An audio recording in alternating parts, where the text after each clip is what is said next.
So spring is coming, but is your house ready for it? Today I am going to give you some top maintenance tips that I have acquired over the years from home inspectors and just my own experience too, just with preventative or maintenance type items that you can undertake so that you don't have any issues this spring. Stay tuned.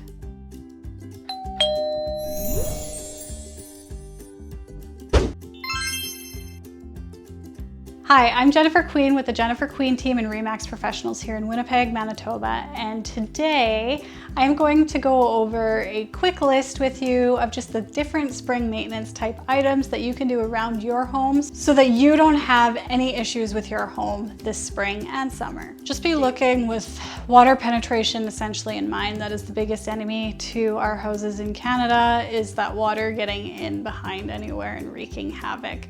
So just do that walk around, look for any weaknesses. Is there any siding that came off that needs to be repaired, etc. Super critical, take your time, write notes, and get up on a ladder too if you need to see certain parts of your home. The next step is going to be clearing your gutters. So in the spring, this needs to be done. Even if you did do it in the winter, you're gonna wanna get up on a ladder, check those gutters, because if they are clogged and the water starts going down your roof and then starting to back up in your gutters, you can get ice damming and leakage right into your home, because if that water has nowhere to go, it's going to sit in between those shingles and slowly work its way downward. So you don't want that happening. Get up there, clean out your gutters, be sure that that water has somewhere to go. Now, the third thing, also related to gutters, are your downspouts. You're going to want to make sure that your downspouts are properly redirecting water away from your home. So you're going to extend those downspouts, make sure they're at least 6 feet away from the property and going in a downward direction away from your property so that that water's not running back towards your home and sitting against it. You're also going to want to make sure that you're getting proper water flow through those, that there isn't any blockages. So a good way to test is with some water, see if the water going down is coming out the bottom or if it's getting jammed somewhere, because at that point you might have bigger issues and that you want to kind of snake out those downspouts to clear the way before any water starts backing up near your property. The next step, get that water away from your foundation. I already shot a whole video about shoveling your foundation and getting all that snow away from your foundation, particularly on a year like this year where we've had far higher than average snowfall. Again, it was the third highest snowfall, I believe, on record. So that means shoveling snow away from your foundation. A lot of the experts are saying as much as 6 feet away from your foundation. You're also going to want to check those window wells when you're doing your around the house inspection. Make sure that there aren't leaves and whatnot clogging the drain that connects to your weeping tile. Just to make sure there's proper drainage everywhere. And don't let snow build up either in your window wells. Like if it's gonna melt, it's gonna have nowhere to go depending on the ice in the area, and then it's just going to come in your window. So clear that snow out as well right now. Also, while you're doing this perimeter check, you wanna be looking at the caulking around your windows and doors. In the winter, things freeze, and which causes a lot of contraction, and you'll see that the little strips of caulking can actually pull away and leave gaps in behind. So if you're noticing that, it's not a huge issue. It's something that commonly happens. It's something that needs to be redone every few years, but just be proactive, get out there when weather allows and plan to caulk up any kind of gaps or openings that are starting to develop so that you don't have, again, water sneaking in behind there and wreaking havoc later on. The next step is to uncover your AC. I can't tell you how many people I find out forget to do this, and they just go when it gets hot and turn their AC on and forget that there's a cover over it. But definitely get out there, uncover your AC. If you're really gutsy, go turn off your breakers for your air conditioning unit and actually go up and take the grill off the AC and give it a nice clean out, a nice vacuum.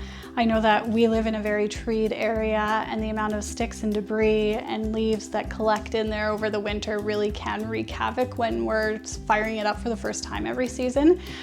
Or you can hire a pro to come service it before you start using it. But yeah, to increase the life span of that air conditioner, it's a really good idea to properly clean it out before firing it up every year. Another good tip, and it's something you should be doing several times throughout the year, but it's spring cleaning.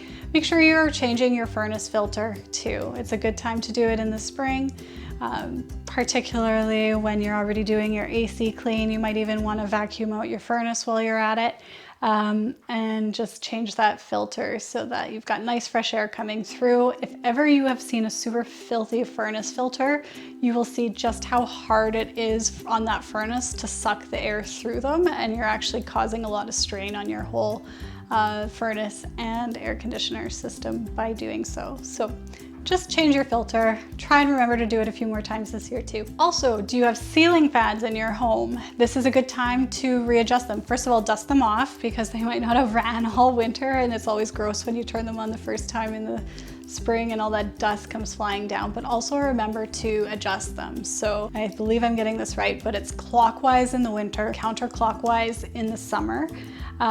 The theory is that when you turn it counterclockwise, it is drawing that hot air up so that your main living space is staying cooler. And just make sure that you adjust it appropriately. Otherwise, you're just gonna be driving hot air down, which is the opposite effect of what you wanna do. Another thing I like to do in the spring as part of my spring cleaning, and I don't do it necessarily every year, but I try and do it every couple of years, are those duct cleanings. I find like over the years, particularly if you have pets, it's just nice to have those ducts completely cleaned out and know that the air you're breathing within your home is fresh air, especially if you've done that furnace filter too. It's just a nice touch as part of that spring cleaning checklist.